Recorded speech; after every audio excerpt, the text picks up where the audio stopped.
సాక్షాత్ కైలాస శంకరుడే కాలడి శంకరుడిగా అవతరించారు. అందుకే ఒక్క శంకరాచార్య స్వామి వారి జీవితంలో మాత్రమే ఒక విచిత్రం. సన్యాసాశ్రమ స్వీకారమునకు పూర్వము తల్లిదండ్రులు ఉంచిన పేరు ఏది ఉంటుందో అది సన్యాసాశ్రమ స్వీకారం చేసి గురువుగారి దగ్గర ప్రణవోపదేశం పొందిన తరువాత ఉండదు. దీక్షానామముగా వేరొక నామం ఉంటుంది. కానీ ఒక్క శంకర భగవత్పాదుల విషయంలో మాత్రం సన్యాసాశ్రమ స్వీకారమునకు పూర్వము తల్లిదండ్రులు ఇచ్చిన పేరు శంకర. సన్యాసాశ్రమం ఇచ్చిన తరువాత వారి గురువుగారైనటువంటి గోవింద భగవత్పాదాచార్యుల వారు ఉంచినటువంటి పేరు కూడా శంకర. ఎందుకని వారికి దీక్షానామము మారలేదు అంటే ఒక్కటే కారణం. కైలాసమునందు ఉండేటటువంటి శంకరుడు ఎవరున్నాడో ఆయనే భూలోకంలో కలియుగంలో శంకర భగవత్పాదుల రూపంలో అవతరించారు. నమః కపర్దినీచ వ్యుక్తకేశాయచ అని. జటాజూటంతో ఉండేటటువంటి పరమేశ్వరుడు వ్యుక్తకేశుడై అంటే ముండిత శిరస్కుడై, శిరస్సు మీద ఏమీ వెంట్రుకలు లేకుండా గుండుతో కూడుకున్నటువంటి వాడై, బాగా అర్థమయ్యేటట్టు చెప్పాలి అంటే ఈ భూమి మీద నడయాడాడు. ఎందుచేత ఆయనకు అవసరం వచ్చింది అంటే చేతిలో ఒక ఆయుధాన్ని పట్టుకుని ధర్మ వ్యతిరేకమైనటువంటి వాళ్ళని చంపడానికి అవకాశమైనటువంటి స్థితి కాదు కలియుగ ప్రారంభం. ఎందుచేత అంటే మహాభారత యుద్ధం జరిగిన రోజులలో కృష్ణ పరమాత్మ ప్రతిజ్ఞ చేశారు. పరిత్రాణాయ సాధూనాం వినాశాయ చ దుష్కృతాం ధర్మ సంస్థాపనార్థాయ సంభవామి యుగే యుగే. నేను ధర్మాన్ని పాడు చేసేటటువంటి వాళ్ళని మట్టు పెట్టడానికి, ధర్మాన్ని మళ్ళీ సువ్యవస్థితం చెయ్యడానికి అవతార స్వీకారం చేస్తూ ఉంటాను. కానీ ధర్మ వ్యతిరేకులైన వారందరినీ చంపుకుంటూ వెళ్ళిపోతే కలియుగంలో అసలు మనుష్యుడు అన్నవాడు మిగలడం. కలి యొక్క ఉద్ధతి అటువంటిది. కాబట్టి ఇప్పుడు చేతిలో ఒక అస్త్రాన్ని పట్టుకుని లేకపోతే ఒక శస్త్రాన్ని పట్టుకుని ఎవరు ధర్మ వ్యతిరేకులుగా ఉన్నారో వాళ్ళందరినీ చంపేయడం తేలిక మార్గం కాదు, అది అనుసరణీయము కాదు. మనసులను ఆవహించి ఉన్నటువంటి కలిని తొలగగొట్టాలి, అందరినీ ధర్మ మార్గంలో నడిపించాలి. అందుకే ఈసారి కృష్ణ పరమాత్మ చేసినటువంటి ప్రతిజ్ఞకి కొనసాగింపుగా పరమశివుడు కైలాసంలో ఉన్నటువంటి సర్వేశ్వరుడు ఈ భూమండలం మీద అవతరించాడు. అవతరించి భారతదేశం నలుచెలగుల పాదచారి 3 పర్యాయములు పర్యటించారు.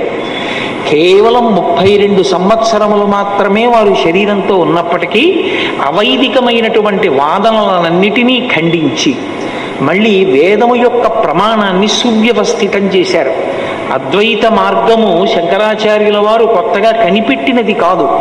అద్వైత మార్గము వేదాంతర్గతమైనటువంటి పరమ సత్యం. వారి జీవితంలో వారు చేసినటువంటి ప్రబోధమంతా అదే. అద్వైతము వేదాంతర్గతమై ఉన్నది. వేదాంతర్గతమైనటువంటి అద్వైత సిద్ధాంతాన్ని ప్రచారం చేశారు. కేవలం ఏదో ఒక సిద్ధాంత ప్రచారం చేయడం వారి లక్ష్యం కాదు. అవైదికమైనటువంటి వాదనలన్నిటినీ ఖండించారు. మళ్ళీ వేదము యొక్క ప్రమాణమును నిలబెట్టారు. నిలబెట్టి షణ్మత స్థాపనాచార్యులై మనుష్యులు భక్తి మార్గంతో నడవడానికి కావలసినటువంటి వ్యవస్థనంతటినీ ఏర్పాటు చేశారు.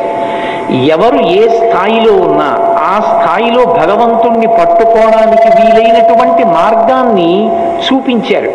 అందుకే యథార్థమునకు ఆదిశంకరాచార్యుల వారు లేకపోతే, ఆ అవతారం లేకపోతే సనాతన ధర్మమునకు మనుగడయే ప్రశ్నార్థకమై ఉండేది.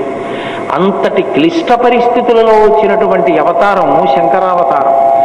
మహానుభావుడు వైదిక మార్గాన్ని మళ్ళీ సువ్యవస్థితం చెయ్యడమే కాకుండా మళ్ళీ అవైదికమైనటువంటి వాదనలు ఈ దేశంలోకి ప్రవేశించి వేద ప్రామాణ్యమును పాడు చెయ్యకూడదని 4 దిక్కులా 4 పీఠములను పెట్టి కాపుదలగా ఉంచారు.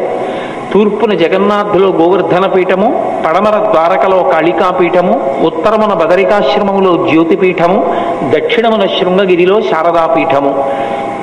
4 పీఠముల నుంచి 4 వేదముల యొక్క ఆమ్నాయమును ఏర్పాటు చేసి అక్కడ పీఠాధిపతుల యొక్క పరంపర కొనసాగేటట్టుగా, ఆ పరంపరలో వచ్చేటటువంటి పీఠాధిపతుల యొక్క ధర్మ ప్రచారము చేత వేదము ప్రమాణముగా ఉన్నటువంటి సనాతనమైనటువంటి ధర్మమునకు ఏ విధమైన వైక్లభ్యము కలగకుండా అది కొనసాగింపు పొందేటట్టుగా చక్కటి వ్యవస్థని ఏర్పాటు చేసినటువంటి మహాపురుషులు, జగద్గురువులు ఆదిశంకర భగవత్పాదులు.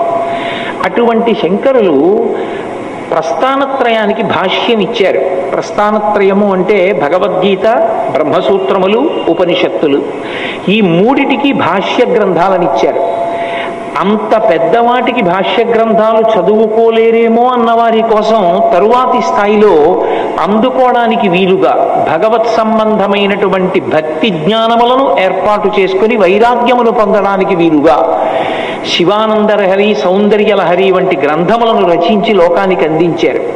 శంకరాచార్యుల వారు ఈ దేశానికి చేసినటువంటి మహోపకారం ఏమిటంటే, అందరు దేవతల మీద వారు వివిధ వృత్తములలో స్తోత్రములను రచన చేశారు. కొన్ని భుజంగ స్తోత్రములు, వారు స్పృశించని దేవతా స్వరూపం లేదు. సుబ్రహ్మణ్యేశ్వర స్వామి వారు, గణపతి, పార్వతీ పరమేశ్వరులు, శ్రీకృష్ణ పరమాత్మ, లక్ష్మీదేవి, శ్రీ మహావిష్ణువు, మీనాక్షి, పంచరత్నాలు, వారు స్పృశించినటువంటి దైవం లేదు. అందరు దైవాల మీద వారు స్తోత్రాలు ఇచ్చారు. స్తోత్రాలు ఇవ్వడం ఒక ఎత్తైతే, ఏ స్తోత్రంలోనూ కూడా వారు నేను చేస్తున్నాను ఈ స్తోత్రాన్ని అన్న భావన వచ్చేటట్టుగా వారు చెయ్యలేదు శ్లోకాలను. మీరు సంగీతంలో త్యాగరాజస్వామి వారి యొక్క కృతులను చూస్తే, త్యాగరాజస్వామి కీర్తనలలో త్యాగరాజనుత అని ఉంటుంది, ముద్ర అంటారు దాన్ని. త్యాగరాజనుత అంటే అదో ముద్ర. అంటే ఇది త్యాగరాజస్వామి వారి కీర్తన. మీరు త్యాగరాజనుత అని కీర్తన చేస్తే త్యాగరాజు చేత పొగడబడినవాడా అని అర్థం వస్తుంది. శంకరాచార్యుల వారు జగద్గురువుగా ఈ దేశానికి చేసిన మహోపకారం ఏమిటంటే, ఎక్కడెక్కడ లోకానికి ప్రయోజనం కలగాలని వారు స్తోత్రాన్ని అందించారో అక్కడక్కడ వారు 2 మాటలను ప్రయోగించారు. నహ, మాం. సంస్కృతంలో ఈ 2 మాటలకి ఒక ప్రత్యేకమైనటువంటి స్థాయి. మాం అంటే నన్ను, నహ మమ్ములను. ఎందుకు ఆ మాటలు వేశారంటే, అది శంకరాచార్య కృతమై శంకరాచార్యుల వారు ఆ స్తోత్రం వలన లబ్ధి పొందడం ఆయన యొక్క ఉద్దేశ్యం కాదు. రేపటి రోజున ఈ స్తోత్రాన్ని ఎవడు చదువుకుంటాడో వాడు భగవంతుడి ముందు కూర్చుని ఆ స్తోత్రం చదివితే, లేదా భగవంతుణ్ణి ధ్యానించి ఆ శ్లోకాన్ని చదివితే, మాం అన్నప్పుడు ఆ రక్షణ వాడికి కలగాలి, నహ అన్నప్పుడు ఆ రక్షణ వారికి కలగాలి. అందుకే వారు స్తోత్ర రచన చేసి ఫలితాన్ని మనకి కట్టబెట్టారు. ఇది ఒక తండ్రి కొడుకు కొరకు ఎలా ఏర్పాటు చేస్తాడో అలా మన కొరకు కాలంలో ఎన్ని సంవత్సరములు దాటిపోనివ్వండి, ఎన్ని దశాబ్దములు శతాబ్దములు గడిచిపోనివ్వండి, మళ్ళీ మనం సక్రమంగా దేవతలని ఆరాధన చెయ్యడంలో స్తోత్రాన్ని చెప్పగలమో చెప్పలేమోనని మన కొరకు శంకర భగవత్పాదులు అత్యద్భుతమైనటువంటి స్తోత్రములను అందించారు. ఆ స్తోత్రములకి ఒక ప్రత్యేకత ఉంటుంది. ఏమా ప్రత్యేకత అంటే, ఒక్కొక్క స్తోత్రం ఒక్కొక్క ఆశ్రమంలో ఉన్న వాళ్ళకి ఎక్కువ ప్రయోజనాన్ని కల్పించేదిగా ఉంటుంది. జిజ్ఞాసులు ఉంటారు, అంటే అసలు భగవంతుడి గురించి తెలుసుకోవాలి, అసలు గురువు అంటే ఎవరు తెలుసుకోవాలి, తల్లి అంటే ఎవరు, తండ్రి అంటే ఎవరు, పాపం అంటే ఏమిటి, పుణ్యం అంటే ఏమిటి, లేకపోతే సాధన అన్న మాటకు అర్థం ఏమిటి, దైవము అని ఎవరిని పిలవాలి, ఇవి తెలుసుకోవాలి అనుకున్న జిజ్ఞాసుల కొరకు వారు ఒక అద్భుతమైనటువంటి స్తోత్రాన్ని ఇచ్చారు. దాన్ని ప్రశ్నోత్తర మాలిక అంటారు. ప్రశ్న ఎవరో వేయలేదు శంకరాచార్యుల వారిని, సాధకుని యొక్క స్థాయిలోకి ఆయన కిందకొచ్చి అయోమయావస్థలో ఉన్నటువంటి సాధకుడు జిజ్ఞాసు అయి తెలుసుకోవాలనుకున్నప్పుడు ఎటువంటి ప్రశ్నలు వేస్తాడో ఆ ప్రశ్నలు ఆయనే వేశారు. జగద్గురు స్థాయిలో కూర్చుని అయోమయావస్థకి గురి కావలసిన అవసరం లేకుండా చాలా తేలికైన మాటలతో, లఘువైన సమాధానాలతో జవాబులు ఇచ్చారు. ఇచ్చి దానికి ఆయన ఇంకొక పేరు పెట్టలేదు. శంకరులు ఎప్పుడు ఎక్కడ ఏ పేరు పెట్టినా, ఏ పేరుతో పిలిచినా దానికి ఒక ప్రాధాన్యత ఉంటుంది. శంకర వాంగ్మయమునందున్నటువంటి అద్భుతం అదే. ఆయన దానికి ప్రశ్నోత్తర మాలిక అని పేరు పెట్టారు. మాలికకి ప్రయోజనం ఏమిటంటే ధరించడం. ధరించి వాసన చూసి పక్కన పెట్టినా ధరించి ఉన్నట్టే లెక్కలోకి వస్తుంది. నాకు ఇప్పుడు ఈ మాల పట్టుకొచ్చారు. ఈ మాల ప్రయోజనమేమి? నా మెడలో వేయడమే. నా మెడలో వేసిన తరువాత నేను వాసన చూసి పక్కన పెడితే అది ఇక నేను స్వీకరించినట్టే, నేను అనుభవించినట్టే ఆ మాలని. అది మెడలో వేయబడుతుంది కాబట్టి దానికి మాల అని పేరు. ఆయన అన్నారు ప్రశ్నోత్తర మాలిక అంటే ఇది నువ్వు చదివి వదిలిపెట్టేది కాదు, ఇది నీ మెడలో ఉండాలి. మెడలో అంటే కంఠమునకు తగులుతుంది, కంఠగతమై ఉండాలి. ఇది మీకు ఎప్పుడూ ధారణలో ఉండాలి. ధారణలో ఉంటే గురువెవరు? వెంటనే శంకరులు ఏం చెప్పారో జ్ఞాపకం వస్తుంది. ఓ గురువు గారంటే ఇది. అమ్మ ఎవరు? వెంటనే గుర్తొస్తుంది, ఓ శంకరులు ఇలా చెప్పారు. కాబట్టి దానికి ఆయన ప్రశ్నోత్తర మాలిక అని పేరు పెట్టారు. ఇప్పుడు ఆ ప్రశ్నోత్తర మాలిక రోజు చదువుకుంటే ఏమవుతుందండి అని అడిగారు అనుకోండి. ప్రశ్నోత్తర మాలిక రోజు చదువుకుని ప్రశ్నోత్తర మాలికకి వ్యాఖ్యానం వింటే జిజ్ఞాసులకి స్పష్టమైన అవగాహన కలుగుతుంది. అయోమయమంతా పోతుంది. ఎంత గొప్పగా పోతుందంటే అవ్యక్త రేఖామివ చంద్రరేఖాం పంసు ప్రసిద్ధామివ హేమరేఖాం క్షతప్రరూఢామివ బాణరేఖాం వాయుప్రభిన్నామివ మేఘరేఖాం అంటారు వాల్మీకి మహర్షి. వాయువు చేత కొట్టబడిన మేఘము చెదిరిపోయినట్టుగా అయోమయావస్థ అంతా పోయి స్పష్టమైన అవగాహన కలుగుతుంది. సాధకుల ప్రయోజనము కొరకు ప్రశ్నోత్తర మాలికనిచ్చారు వారు. అలాగే అద్వైతానుభూతి ఒక గ్రంథాన్ని ఇచ్చారు.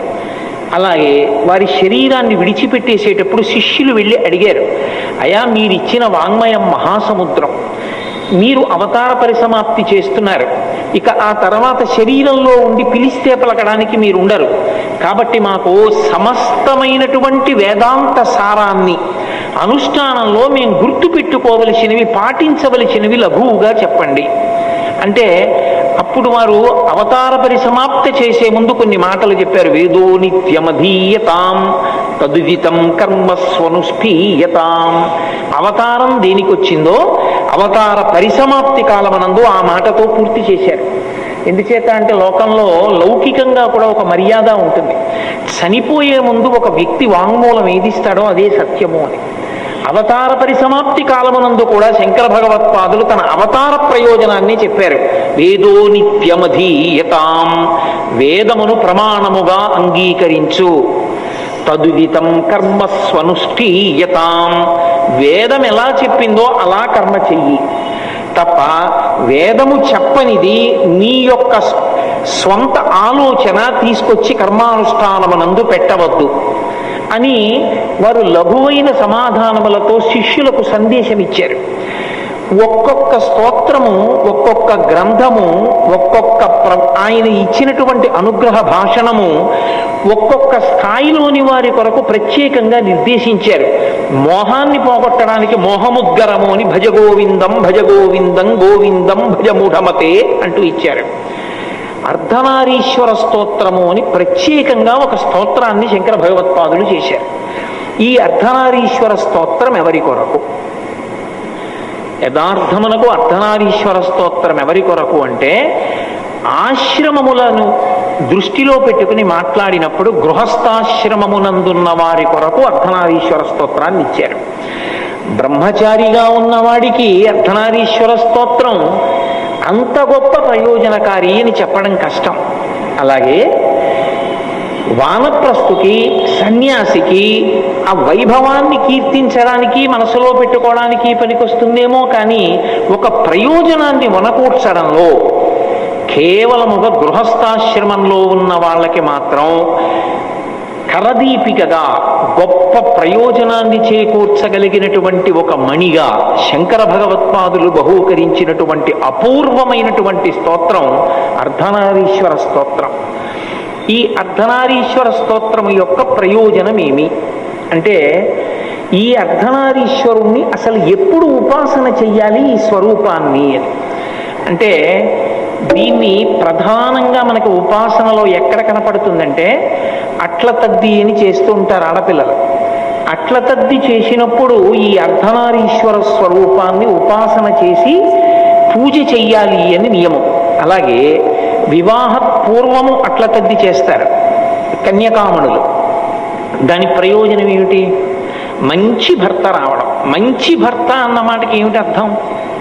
మంచి భర్త అంటే ఐశ్వర్యం ఉన్నవాడా, చదువుకున్నవాడా, అందంగా ఉన్నవాడా, భార్య చెప్పిన మాటని ఒప్పుకునేవాడా, లేకపోతే తాను భార్యకి దిశానిర్దేశము చెయ్యగలిగినటువంటి వాడా, తన చిటికిన వేలు పట్టుకున్నందుకు ఉద్ధరించగలిగిన వాడా? ఎవరు మంచి భర్త రావడం అంటే?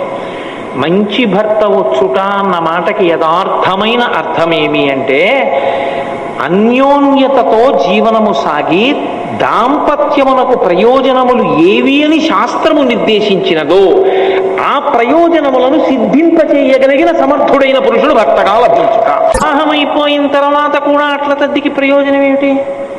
భర్తతో అన్యోన్యతయే. అన్యోన్యమైన దాంపత్యము కొరకే ఈ వ్రతాన్ని చేస్తారు. చేసి అప్పుడు కూడా అర్ధనారీశ్వర స్వరూపాన్ని స్తోత్రం చేస్తారు. అసలు యథార్థంగా మాట్లాడాలంటే శ్రీకాళహస్తి వంటి పరమపావనమైన క్షేత్రంలో, శ్రీశైల క్షేత్రంలో యథార్థమునకు ఉన్నటువంటి స్వరూపము అర్ధనారీశ్వర స్వరూపమే. అందుకే నడిచే దేవుడిని పేర్గాంచినటువంటి మహాపురుషులు, కంచికామకోటి పీఠాధిపత్యం వహించినటువంటి మహాస్వామి చంద్రశేఖరేంద్ర సరస్వతి మహాస్వామి వారు శ్రీకాళహస్తి క్షేత్ర దర్శనానికి వెళ్ళారు. ఒకప్పుడు వెళ్ళి వారు ఒక మాట చెప్పారు. వారు ఒక్కసారి క్షేత్రం వంక చూస్తే ఆ క్షేత్ర వైభవాన్ని చెప్పగలిగేవారు. ఆయన అన్నారు, ఈ క్షేత్రము అప్రదక్షిణంతో కూడుకున్న క్షేత్రం. అందుకే రాజగోపురంలోంచి మీరు లోపలికి వెళ్ళినప్పుడు ప్రదక్షిణంగా వెళ్ళరు. కుడి భుజం వైపుకి ఉండదు దేవాలయం, ఎడం భుజం వైపుకి దేవాలయం ఉండేటట్టుగా పాతాళ గణపతి దగ్గర నుంచి వెడతారు. అప్రదక్షిణంగా లోపలికి వెడుతున్నాము అంటే రాహుకేతు పూజలు ఫలించేటటువంటి క్షేత్రము ఈ క్షేత్రమే. అందుకే దాని వ్యవస్థయే అప్రదక్షిణంగా వెళ్ళేటట్టు ఉంది. ఇక్కడ స్థలవృక్షం మహాబిల్వం. ఈ శ్రీకాళహస్తి క్షేత్రంలో అర్ధనారీశ్వర స్వరూపము అధిష్టానమై ఉన్నది. ఎక్కడో ఉంది ఆ స్వరూపం అన్నారు. తర్వాత ఆ స్వరూపం సువర్ణముఖరీ నది యందు ప్రకాశించింది. అక్కడ తవ్వుతున్నప్పుడు ఇప్పటికీ అక్కడ దేవాలయం ఉంది. కాబట్టి శ్రీకాళహస్తి క్షేత్రమునందు అర్ధనారీశ్వర స్వరూపం, శ్రీశైల క్షేత్రమునందు కూడా జ్యోతిర్లింగం ఒకచోట, భ్రమరాంబాదేవి ఒకచోట ఉన్నప్పటికీ అది అర్ధనారీశ్వర స్వరూపంతోనే ఉంటుంది. అందుకే ఇప్పటికీ శ్రీశైల క్షేత్రంలో సుప్రభాత పఠనం చేసి ప్రపత్తి చేసేటప్పుడు భ్రమరాంబా సహిత మల్లికార్జునుణ్ణి అర్ధనారీశ్వర స్వరూపంగానే స్తవం చేస్తారు. సోమోత్తంశ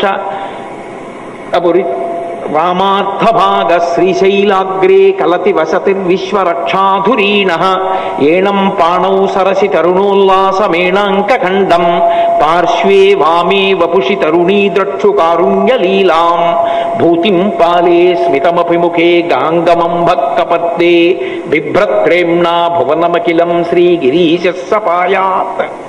శ్రీగిరీశ సపాయాత్. ఓ శ్రీగిరి, ఈ శ్రీశైల క్షేత్రమునందుండేటటువంటి మల్లికార్జునుడా, నీ స్వరూపం ఏమిటో తెలుసా? ఏణం పాణౌ, జింక పిల్లని చేత్తో పట్టుకుంటాడు.